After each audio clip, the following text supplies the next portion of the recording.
Hi, இந்த வீடியோவில் நம்ம என்ன பார்க்க போகிறோம் அப்படின்னு சொன்னால் ஆர்ஆர்பி ஏஎல்பியில் வந்த கொஷின்ஸ் தான் பார்க்க போகிறோம். ஸோ என்டிபிசி ப்ரிப்பேர் பண்ணுறவங்க ஒரு கிளான்ஸ் பார்த்துட்டா ஈஸியாக இருக்கும் அப்படின்றதுக்காக தான்.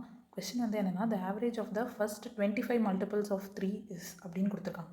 அப்போ 3யோட 25 மல்டிபிள்ஸை வந்துட்டு நம்ம அதோட ஆவரேஜ் கண்டுபிடிக்கணும். அப்போ 25 மல்டிபிள்ஸ் என்ன, 3, 6, 9 அந்த மாதிரி 25 வரையும், 25 × 3 75 வரையும். இப்போ இது எல்லாமே நம்ம சம் கண்டுபிடிக்கணும். சம் கண்டுபிடிக்கிறதுக்கு ஒவ்வொன்றா ப்ளஸ் பண்ணிட்டு இருந்தால் டைம் ஆகும். அதுக்கு என்ன ஃபார்முலா அப்படின்னா, சம் ஆஃப் n நேச்சுரல் நம்பர்ஸ்க்கு ஃபார்முலா வந்து n to n + 1 / 2. அப்போ இந்த 3 to 75 வரையும் எப்படி எழுதலாம்னா, 3 காமனாக வெளில எடுத்துட்டோம்னா 1 + 2 + 3 up to 25 வரையும். அப்போ இங்கே n = 25. அப்போ நம்ம வந்து இதோட சம் ஈஸியாக கண்டுபிடிச்சிடலாமா இந்த ஃபார்முலாவில் அப்ளை பண்ணி. 25 × n + 1க்கு 26 / 2.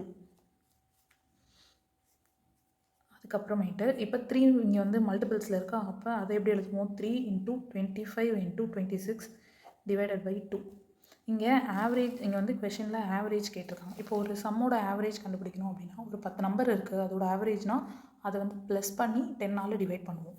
அப்போ இங்கே 25 நம்பர்ஸ், அப்போ 25ஆல் டிவைட் பண்ணி வர வேல்யூ தான் அதோட ஆவரேஜ். ஸோ 25க்கும் 25க்கும் கேன்சல் ஆகிடும், 2க்கும் 26க்கும் கேன்சல் பண்ணால் 13. ஸோ 3 × 13 39. அப்போ இந்த கொஷனுக்கு ஆன்சர் வந்து 39.